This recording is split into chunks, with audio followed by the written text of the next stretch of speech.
오늘 함께 나누실 하나님의 말씀은 로마서 8장 31절부터 39절까지의 말씀입니다.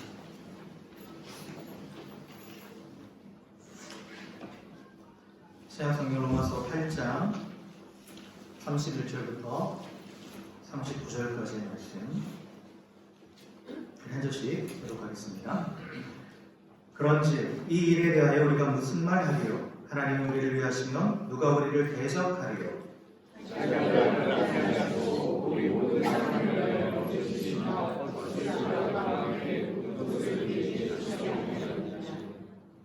누가 능히 하나님께서 택하신 자들을 고발하리요? 의롭다 하신 이는 하나님이시니 누가 존재하리요? 죽으신 분 아니라 다시 살아나시는 그리스도이시니 그는 하나님 우편에 계시다고 우리를 위하여 하셨습니다.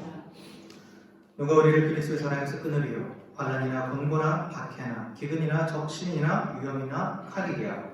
누가 우리가 주님 주를 위하여 주님을 향하리요?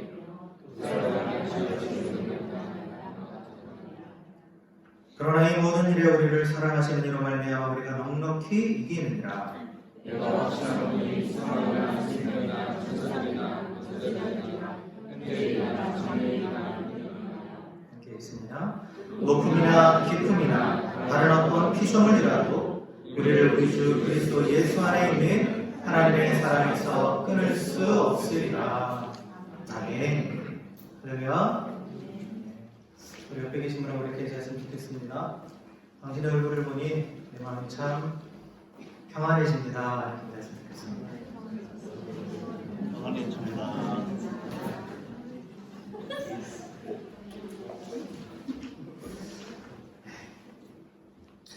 우리가 알고 있는 이 로마서 8장 말씀은 잘 아시는 말씀이죠. 그리고 성경을 언약에 비유할 때, 언약이죠. 성경은 언약의 말씀이죠. 근데 언약하면 우리가 반지를 생각하잖아요. 그래서 성경 전체를 언약을 상징하는 반지라고 얘기한다면 그 반지에서 가장 반지에 이렇게 박혀 있는 보석과 같은 게 이제 로마서라고 그렇게 비유를 하고, 그 보석에 반짝이는 그 부분을 로마서 8장이라고 얘기를 합니다. 그래서 성경 전체는 약속이죠. 구원의 약속이에요. 한마디로. 하나님은 어떤 분인가? 그 인간이 누구인가? 그리고 그 인간을 하나님께서 어떻게 구원하시고 그 구원이 무엇인가? 그거에 대해서 이야기하는 책이죠. 그래서 그 구원의 약속을 가장 확실하게 체계적으로 설명해주고 있는 책이 로마서고, 그리고 그 중에서 또한 가장 중요한 것은 뭐냐면 구원이 어떻게 우리 가운데 주어지고 구원이 우리가 어떻게 구원받는가, 그것에 대해서 아는 거 중요한데 더 중요한 건 뭐냐, 그게 어떻게 나의 것이고 우리가 그것을 어떻게 확실하게 보장받을 수 있는가, 그게 더 중요한 거죠. 사실 제일 중요한 건 구원의 확신입니다. 보장이에요. 우리가 어떻게 보장받을 수 있는가, 그것이 무엇인가에 대해서 말해주고 있는 게 바로 로마서 8장입니다. 그래서 로마서 8장은 구원의 여러 가지 원리들, 또 어떻게 우리가 구원받고 장차 어떻게 될 것인가, 이런 부분들에 대해서 얘기하지만, 그러나 오늘 읽은 이 31절부터 39절까지의 말씀을 통해서 하나님의 구원이 확실하다, 그 구원의 절대적인 확실성에 대해서 우리에게 가르쳐주고 있는 성경이 바로 로마서 8장입니다. 8장입니다. 그래서 하나님의 구원은 완전하죠. 주 예수 그리스도를 믿는 모든 사람들에게 하나님께서 완전한 구원을 약속하셨습니다. 그런데 그 완전한 구원을 약속하셨는데 그 구원이 우리 가운데 선물로 주어졌고, 그런데 그 선물로 주어졌다는 그 사실이 확실하다, 변하지 않는다 라고 이야기하고 있는 것이 바로 이 로마서 8장의 내용이죠. 그래서 로마서 8장 31절부터 39절까지는 그 확실성의 근거가 무엇인가를 얘기하는 거예요.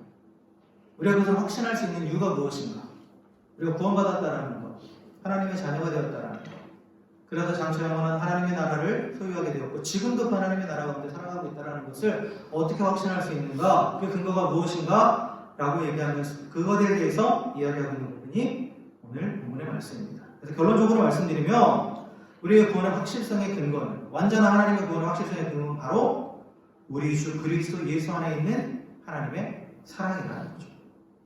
그 하나님의 사랑의 근거에서 우리는 구원받았고 또한 그 구원을 확신할 수 있다는 거예요.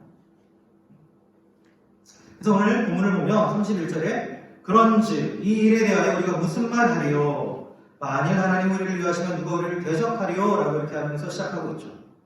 여기서 이 일에 대하여, 그런즉 이 일에 대하여 우리가 무슨 말을 하리요? 라고 하는 것은 이 앞에 있는 말을 이제 받는 거죠. 앞에 있는 성경 구절들을 받는 거예요. 근데 이 앞에 있는 성경 구절에서 말하는 이 일은 뭐냐면 하나님의 구원을 말하는 거예요. 하나님의 구원. 하나님이 구원을 하시는 그 일이 무엇인가에 대해서 얘기하고 있어요. 그래서 하나님께서 우리를 위해서 하신 그 구원의 일에 대해서 우리가 무슨 말을 덧붙일 것이며 우리도 거기에 대해서 덧붙이거나 빼거나 할 게 없다라는 거고 그 어느 것도 그 어느 누구도 그 하나님께서 우리를 위해서 하신 그 구원에 대해서 대적할 수 없다. 대적할 수 없다라는 건 반박할 수도 없고 그걸 방해할 수 없다는 거예요. 그래서 그 확실성을 먼저 선포하고 있죠. 그러면 하나님께서 하신 그 구원의 일이 무엇인가? 그게 바로 쭉 앞에서 이제 로마서 1장부터 8장까지의 내용이 그 얘기예요. 하나님의 구원이 무엇인가에 대해서 쭉 얘기합니다. 그래서 믿음이 무엇이고 그리고 그로 인해서 우리가 어떻게 의롭게 되고 그 모든 원리들을 얘기하는데 그거를 29절과 30절에서 축약해서 이 두 절에서 하나님의 구원의 사역을 얘기해요. 29절과 30절에 보면 이렇게 기록되어 있습니다. 하나님이 미리 아신 자들을 또한 그 아들의 형상을 본받게 하기 위하여 미리 정하셨으니 이는 그로 많은 형제 중에서 맏아들이 되게 하려 하십니다. 또 미리 정하신 그들을 또한 부르시고 부르신 그들을 또한 의롭다 하시고 의롭다 하신 그들을 또한 영화롭게 하셨느니라. 이 두 구절 안에 하나님의 구원의 사역에 관한 그 모든 내용들이 다 정리되어 있습니다. 그래서 하나님의 구원은 어디로부터 시작되느냐? 하나님의 미리 아심으로부터 시작돼요. 그리고 우리가 신학적인 용어로 예지라고 말합니다. 예지, 미리 아셨다. 하나님 미리 아셨다라는 것. 그리고 하나님께서 미리 정하셨다. 예정, 미리 정하셨다라는 것. 그리고 하나님께서 부르셨다. 그 부르심이 있었다. 지난주에 말씀드렸죠. 성도는 부르심 받은 자라는 것.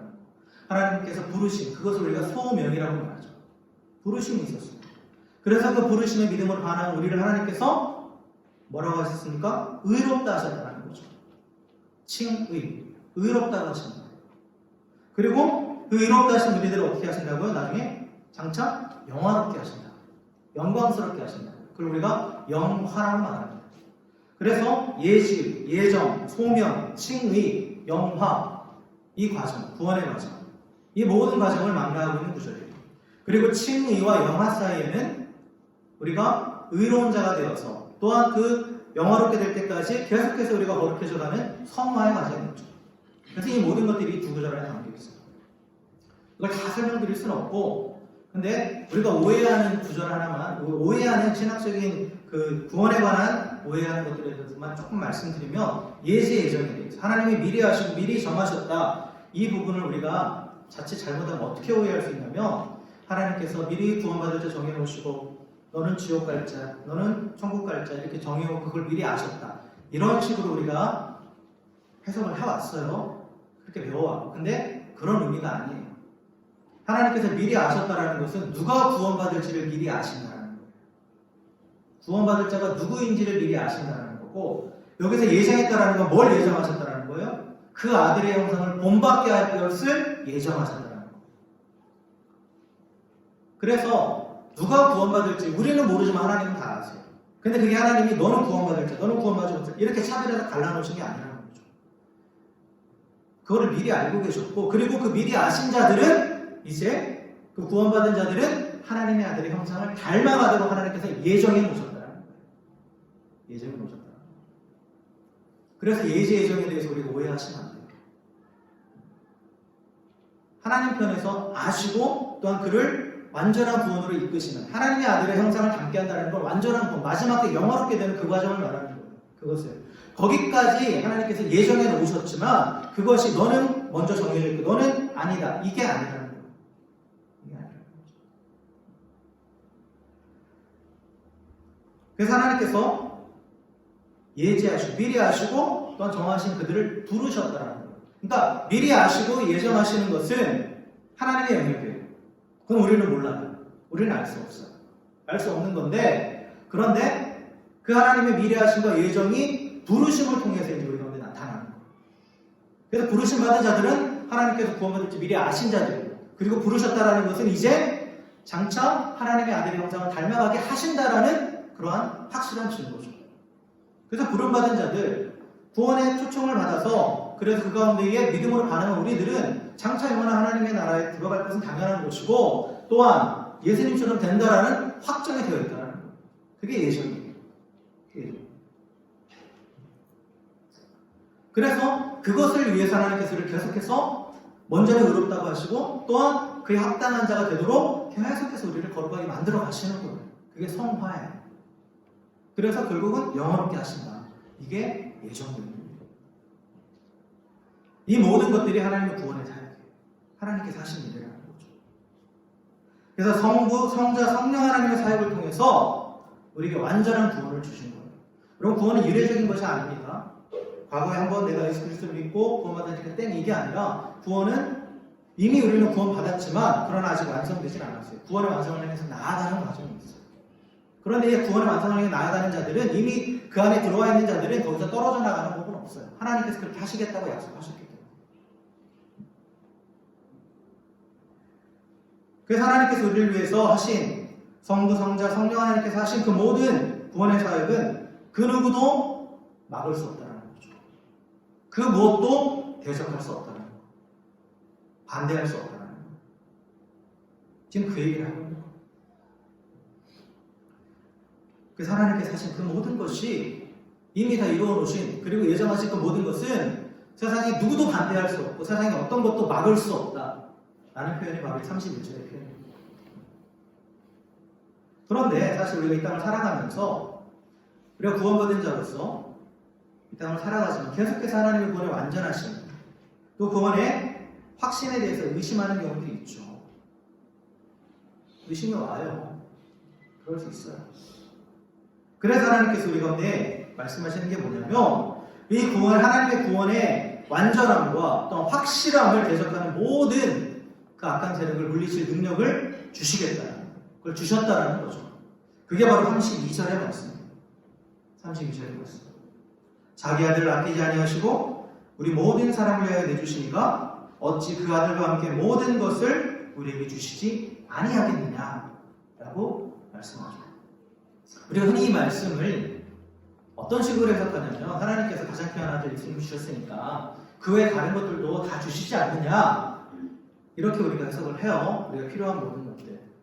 물론 그렇게 해석할 수도 있죠. 그러나 성경은 문맥에 맞게 그리고 정확한 의도에 맞게 해석을 해야 돼요. 그래서 자기 아들을 아끼지 않고 우리 모든 사람을 위해서 내주신 하나님이 우리에게 모든 것을 주신다고 했을 때 그 모든 것이 무엇이냐라고 했을 때 이 모든 것이 무엇이냐를 알기 위해서는 하나님이 자기 아들을 주신 목적을 알아야 돼요.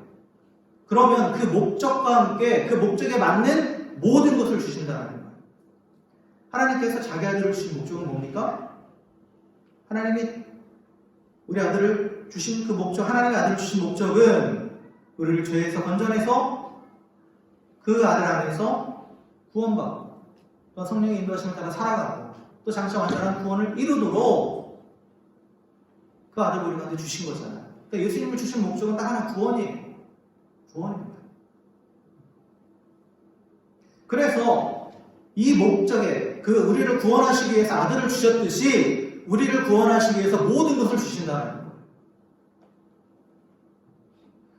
과거 예수님이 십자가에서 못 박혀 죽으신 것처럼 지금 우리가 구원을 이루어가고 구원의 완성을 향해 나아갈 때 필요한 모든 것을 주신다는 거죠. 그래서 지금도 날마다 구원하여 주시고 또한 계속해서 구원의 완성을 향해서 걸어가게 하신다는 거죠. 단순히 우리가 필요한 구하는 모든 것을 주신다는 그런 의미가 아닙니다. 그래서 우리가 구원받은 자로서 살아갈 수 있도록 구원받은 자로서 구원에 합당한 삶을 살아갈 수 있도록 필요한 모든 것을 주신다. 그리고 그 하나님의 완전한 구원을 받은 자로서 확신을 가지고 살아갈 수 있도록. 그래서 우리 그 확신을 흔드는 그 모든 대적을 이길 수 있도록 모든 것을 주신다는 거예요.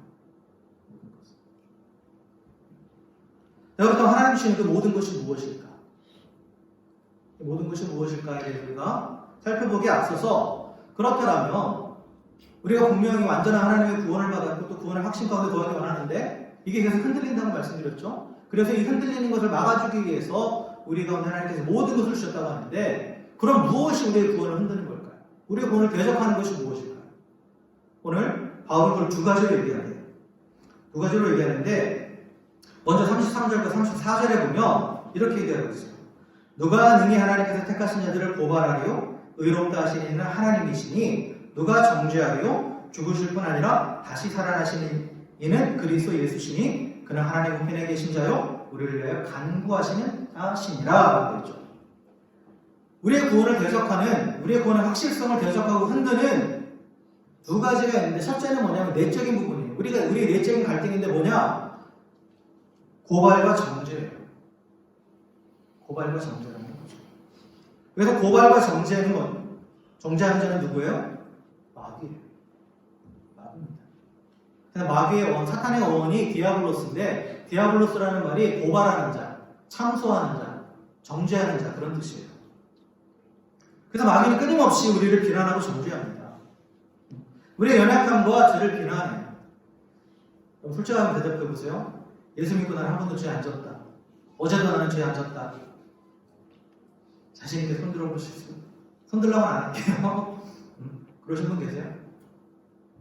없죠. 없어요.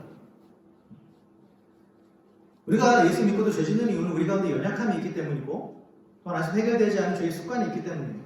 그런 것들 때문에 우리는 계속 또 반복되는 죄 가운데 빠질 수 있어요. 넘어질 수 있어요. 근데 그때 사단이 그걸 가지고 우리를 공격하는 거예요. 어떻게 공격하냐? 너 또 죄 졌지? 넌 자격이 없다. 너는 구원받을 자격이 없다고 그렇게 정죄하는 거예요. 그래서 계속 그렇게 정죄하면서 우리의 구원을 흔들고 대적하는 거죠. 하나님이 하신 일에 대해서 의심하게 만드는 거예요.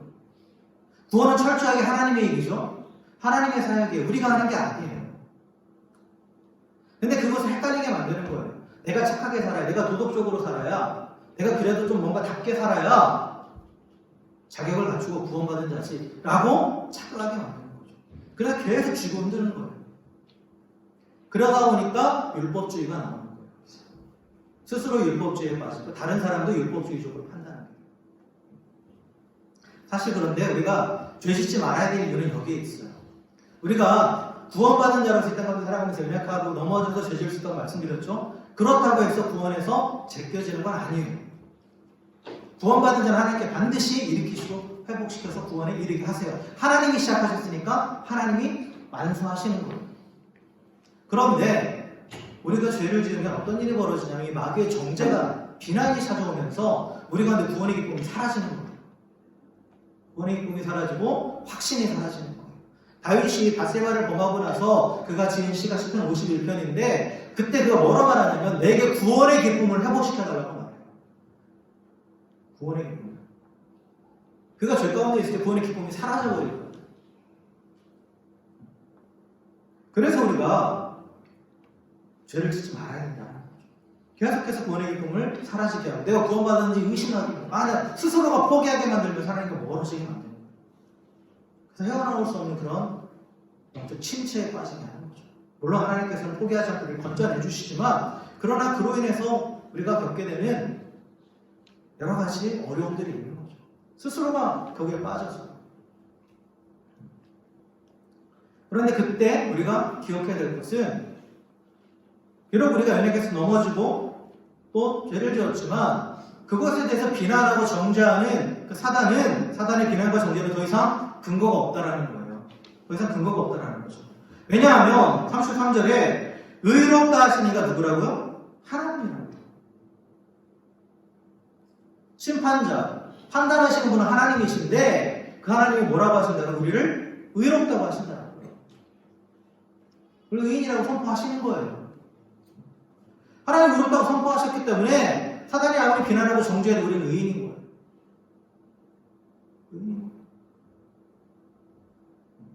그리고 또한 하나님께서 우리를 의롭다고 선포하신 이유가 뭐냐? 그 근거는 뭐냐? 34절에 죽으실 뿐 아니라 다시 살아나시니 죽으실 뿐 아니라 다시 살아나시니 그리스도 예수께서 하나님 우편에서 우리를 위해서 간구하고 계시기 때문에 하나님 우리를 의롭다고 선포하신다는 거죠.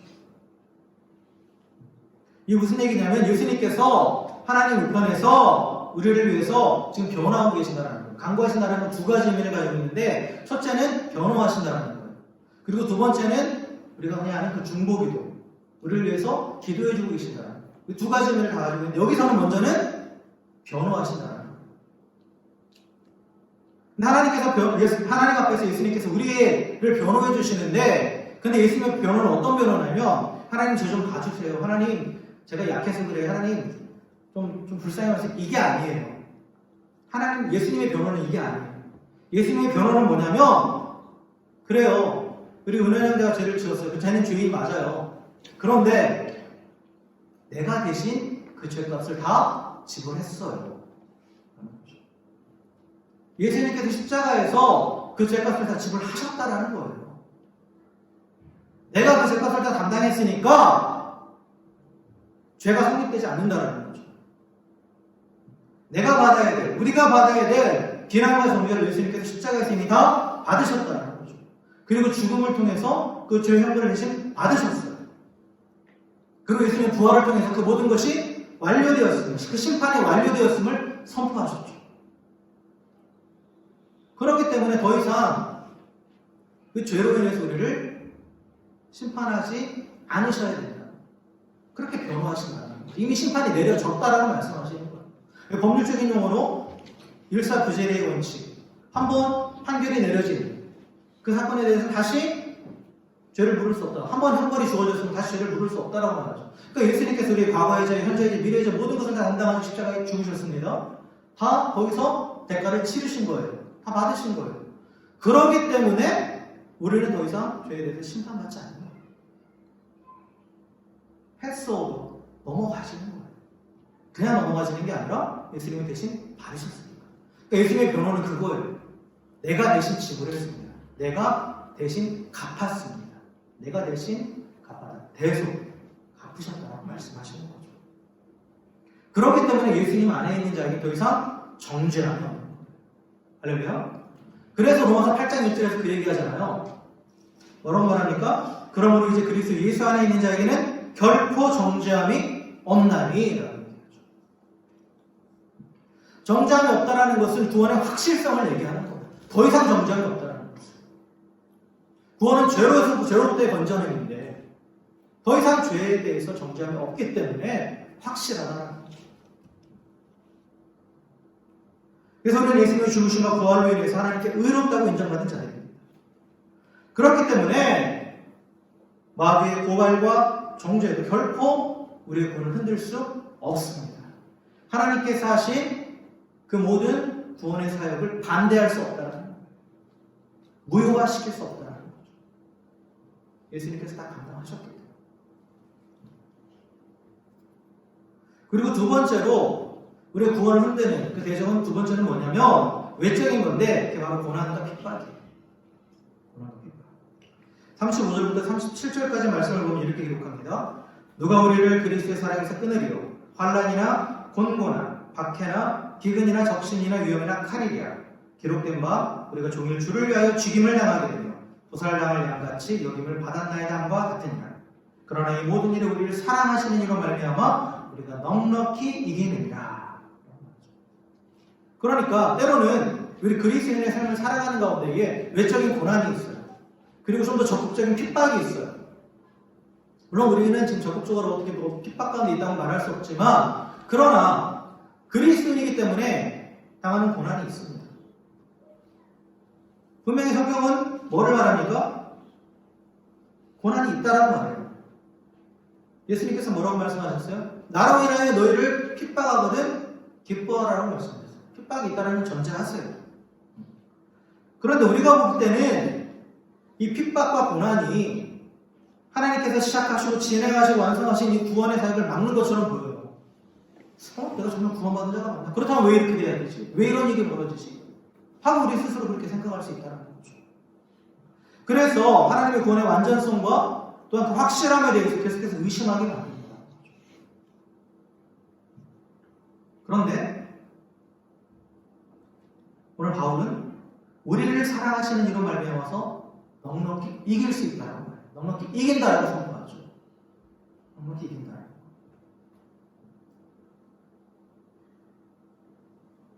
고난과 핍박이 우리를 결국 그리스도의 사랑에서 끊을 수 없다라고 말하죠. 여기서 그리스도의 사랑은 구원이에요. 구원에서 끊을 수 없다라고 선포하고 있어요. 좀 전에 말씀드렸지만 구원받은 성도의 삶은 반드시 고난이 있습니다. 왜냐? 구원받은 성도의 삶은 세상의 삶과는 다르기 때문에 그렇죠.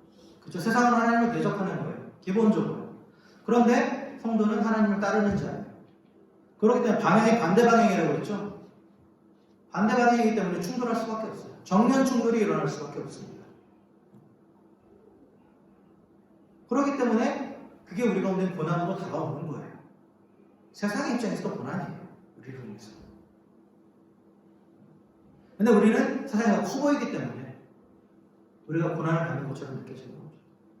실제적으로 고난으로 다가오기 힘드니까. 그런데 분명히 오늘 바울이 말한 것처럼 우리를 사랑하시는 이로 말미암아서 우리가 그 모든 것을 넉넉히 이길 수 있습니다. 넉넉히 이긴다라는 거예요. 간신히 이긴다가 아니죠.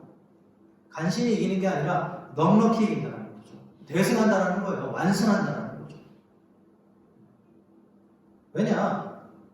우리에게 다가오는 고난, 핍박, 이 모든 것들은 우리 입장에서 보면 어떻게 보면 악이죠. 힘듦이니까. 근데 분명히 성경은 뭐를 말씀하십니까? 모든 악을 선으로 바꾸시는 하나님을 말씀합니다. 그러니까 적의 공격을 오히려 나에게 유익이 되게 만드는 거예요. 그 공격이 나한테 유익이 되는 거죠. 그러니까 이건 간신히 이기는 게 아니죠. 나를 해하려 하는 자를 통해서, 나를 해하는 세력을 통해서 오히려 이익을 얻게 되기 때문에 이게 더 큰 승리가 되는 거죠. 큰 승리가 되는 거예요. 그리고 또한 우리가 이 고난과 또한 이 핍박들 가운데 이길 수 있는 것은 바로 그리스도의 사랑 때문인데, 아까 말씀드린 것처럼 그리스도께서 하나님 우편에서 우리에서 간구하시잖아요. 근데 이 간구하실 때 변호하시는 게 있고 또한 중보하신다라는 게 있죠. 중보하신다는 건 우리를 위해서 계속 기도하신다는 거예요. 끊임없이. 우리는 우리 필요를 알지 못하고 어떻게 기도해야 될지 알지 못하는 그런 상황 가운데서도 예수님께서 기도하고 계신다는 거죠. 지금 우리에게 필요한 게 뭔지, 지금 우리가 어떻게 이 고난과 핍박을 이겨낼 수 있을지에 대해서 하나님께 구하고 있다는 거예요. 그러한 능력을 주시라고 계속해서 구하고 계신다는 거죠. 계속해서 간구하신다는 것은 계속 우리를 주목하고 계신다는 거예요. 주목하고 계신다는 거죠. 그래서 스데반이 핍박의 끝 순교할 때 그가 돌에 맞으면서 눈이 열렸잖아요. 눈이 열렸을 때 그가 뭐를 봤냐면 하나님 보좌 우편에 앉아 계신 하나님이 서서 계신 것을 봤어요. 서서 자신을 보시는, 서 계신 하나님을 봤다고 얘기해요. 서 계신 하나님. 완전히 주목하고 계신 거죠. 완전히. 그 하나님이 주목하고 계시고, 그리고 예수님이 주목하고 계셔서 언제든지 우리를 도우시려고 준비하고 계신다는 거예요. 그리고 또한 그 도우실 분으로 성령님을 보내주셨죠. 성령께서 우리 안에 계시는 거예요. 그래서 우리에게 때를 따라 필요한 것들을 채워주시고 견딜 수 있는 힘을 주시고 위로해 주시고, 그래서 넉넉히 이기게 하십니다. 누가복음 22장 31절부터 32절까지 보면 이렇게 기록되어 있습니다. 시몬아 시몬아 보라, 사탄이 너를 밀 까부르듯 하려고 요구하였으나 그러나 내가 너를 위하여 내 믿음이 떨어지지 않기를 기도하였느니 너를 돌이킨 후에 내 형제를 굳게 하라 라고 기록되어 있어요. 예수님께서 십자가에 달리시기 전에 그 베드로에게 하신 말씀이에요. 그러니까 베드로가 배반할 걸 아셨죠. 그런데 거기에 대해서 예수님께서 뭐라고 말씀하시냐면 사탄이 너를 요구했다. 그런데 내가 너를 기도했다. 그래서 너는 떨어지지 않았다. 네 믿음이 떨어지지 않기를 기도했다. 그래서 예수님이 기도하셨기 때문에 베드로가 배신자 베드로로 끝난 게 아니라 주님을 사랑하는 제자, 끝까지 주님을 따른 제자 베드로로 남을 수 있었던 거예요. 물론 한 번 넘어졌죠. 그런데 다시 일어날 수 있었다는 거예요. 예수님께서 기도해 주셨기 때문에. 그 예수님이 지금 우리를 위해서 기도하고 계신다는 거예요. 우리를 위해서. 그래서 우리를 구원하신 예수님의 헌신은 십자가에서 죽으시고 부활하신 걸로 끝나는 게 아니에요. 십자가에 죽으시고 부활하셨으니까 난 나의 일 다 했어. 니들이 알아서 해. 이러시지 않는다는 거죠. 지금도 우리들 한 사람 한 사람이 주목하고 계시고 우리를 위해서 끊임없이 중보하고 계시고 그러면서 우리를 쉬지 않고 응원하고 계신다는 거예요. 왜요? 사랑하시기 때문에. 그 사랑 때문에.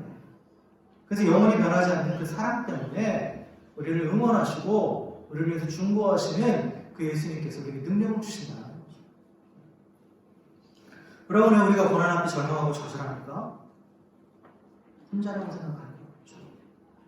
가장 힘들 때가 혼자일 때죠. 혼자일 때예요. 내 편이 아무도 없을 때죠.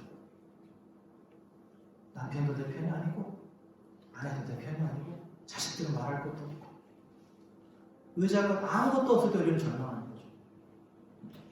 그런데 예수님께서 오늘 내 편이 되신다는 거예요. 다른 사람은 몰라도 다 보고 계시고 응원하고 계시고 그리고 도와줄 준비를 하고 계신다는 거죠. 천지를 지으시고 만물을 다스리시는 하나님이 내 편이 되신다는 거예요. 나를 위해서 일하신다는 거죠. 그렇기 때문에 우리가 고난과 핍박이 와도 그것을 능히 이길 수 있다는 거예요. 능히 이길 수 있다. 고난과 핍박이 우리의 구원을 흔들지 못한다는 거죠.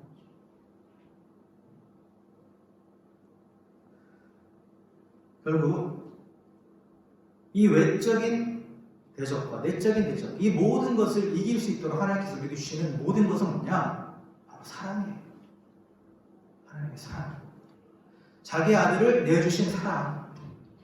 그리고 또한 계속해서 우리를 지켜보시고 붙잡아주시고 보호하시고 인도하시는 그 사랑.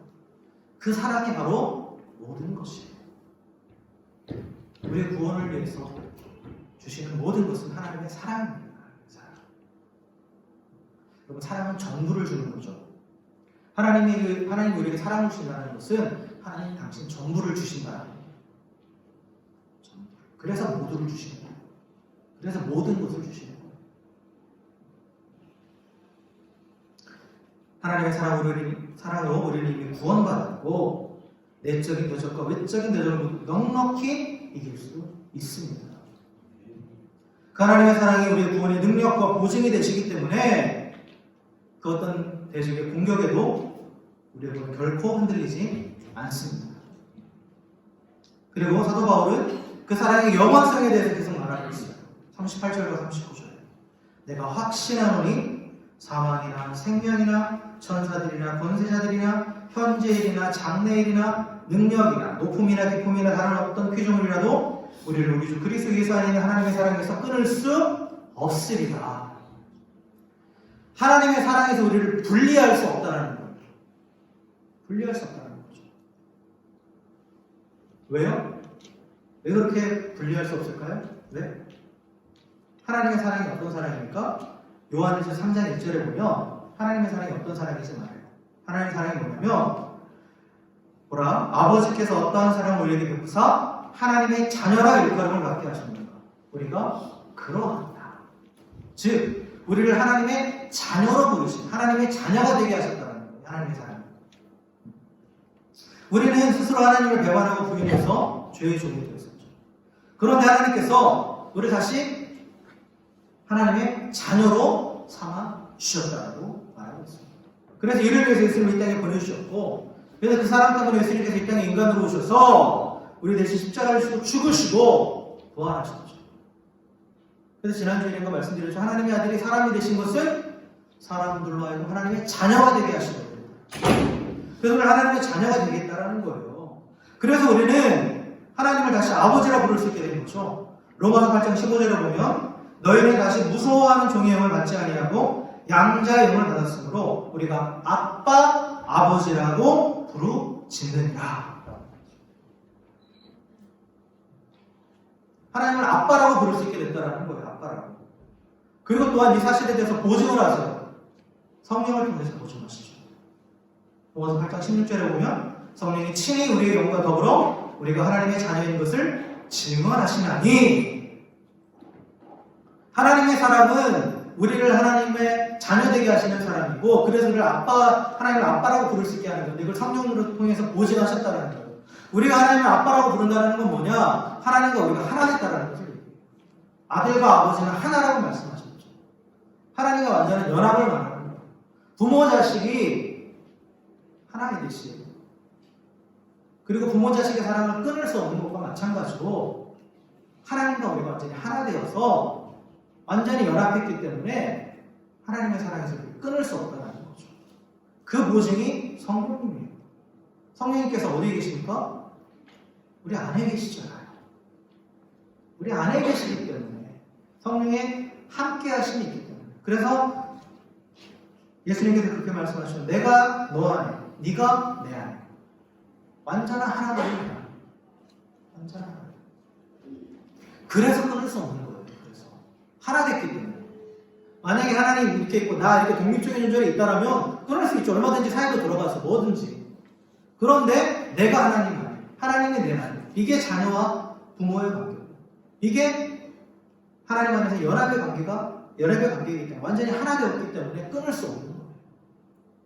끊을 수 없는 거예요. 우리는 흔히 상황과 환경이 좋지 않으면 하나님 나를 사랑하시지 않나 봐 하고 오해해야 됩니다. 그렇죠? 그리고 그때 마귀가 속삭여요. 어떻게 속삭이냐면, 네가 이러이러한 잘못을 했으니까 하나님 여기 이렇게 저주하시는 거야 라고 이렇게 속삭이죠. 내가 거짓말이죠. 오늘 말씀드립니다. 하나님 우리를 정죄하시지 않으세요.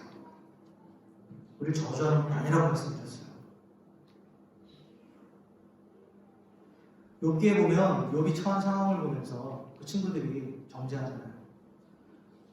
네가 잘 생각해봐. 네가 뭐 잘못했으니까, 네가 뭔가 잘못했으니까 이런 일이 있는 거야 라고 이렇게 막 정죄하잖아요. 근데 그때 하나님은 그 친구들도 니들이 나를 잘 모르는구나 라고 말하죠. 하나님이 잘 모른다. 하나님의 사랑은 조건적인 사랑이 아니에요. 조건적인 사랑이 아니죠. 우리의 어떠함에 따라서 하나님의 사랑이 변하는 게 아니라는 거죠. 로마서 5장 8절에 보면 우리가 아직 죄인 되었을 때 그리스도께서 우리를 위해 죽으심으로 하나님께서 우리에 대한 자기의 사랑을 확증하셨습니다. 하나님의 사랑은 언제 우리에게 확증된 거예요? 우리가 죄인 되었을 때예요. 우리가 죄인 되었을 때. 우리가 예수 믿고 구원받았을 때 확증하신 게 아니에요. 그러니까 우리의 어떠함과 전혀 상관없다는 거예요.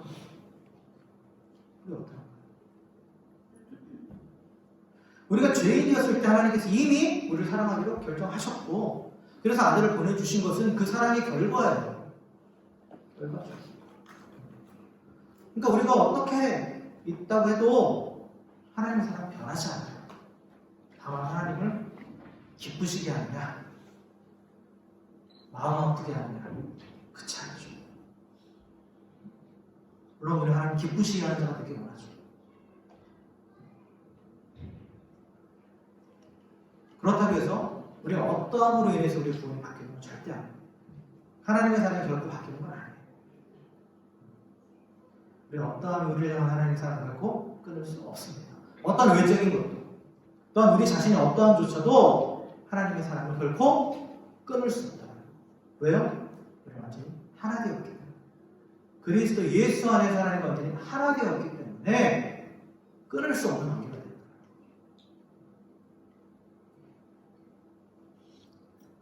사도 바울은 결국 우리 구원의 확실한 근거를 하나님의 사랑으로 드립니다.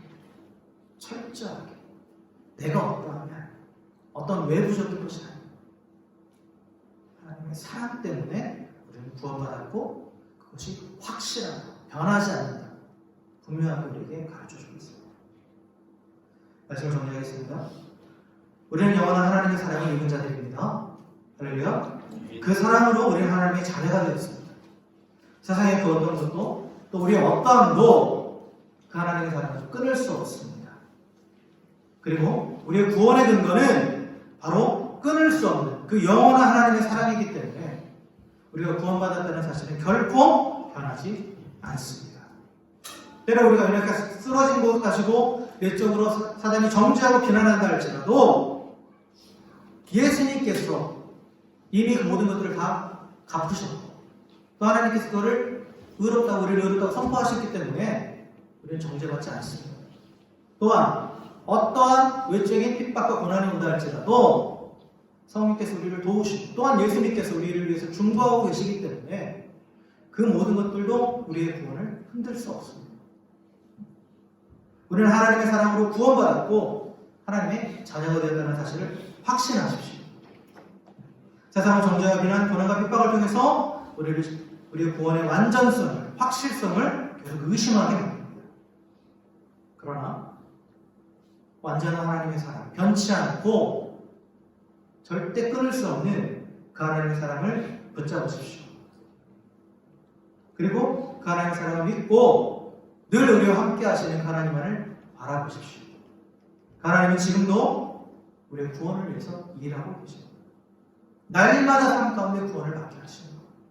그럼 구원은 과거 이례적인 것으로 끝나는 게 아니에요. 구원의 과정이 있습니다. 그렇다고 구원받았으니까 이제 자격 미달에 떨어지는 그런 얘기가 아니라 완성된 구원을 향해서 나아가고 있는 겁니다. 그래서 날마다 구원받는 겁니다. 날마다. 그리고 장차 그 구원의 완성을 향해 지금 나아가고 있다. 빌립보서 1장 6절에 보면 사도 바울은 그렇게 얘기합니다. 너희 안에 착한 일을 시작하시니까 그리스도 예수의 날까지 이루실 줄을 우리는 확신한다. 우리의 연약함 때문에 가끔 쓰러질 수 있어요. 인정하십시오. 쓰러질 수 있습니다. 그러나 하나님의 영원한 사랑은 우리를 쓰러진 그대로 내버려 두시지 않는 거예요. 반드시 찾아오셔서 반드시 우리를 다시 일으켜 주십니다. 그리고 하나님의 구원을 날마다 경험하게 하십니다. 우리를 이미 구원하셨고 지금도 구원하고 계시고 또한 장차 그 구원을 완성하신 그 하나님, 이것을 위해서 우리에게 모든 것을 주신, 즉 우리를 사랑하시는 그 하나님의 사랑을 확신하면서 늘 그 사랑 안에 거하면서 날마다 구원의 확신을 가지고 그 구원의 완성을 향해서 주님과 동행하며 한 걸음 한 걸음 나아가시는 주 여러분들을 주님의 원하들이 축원합니다.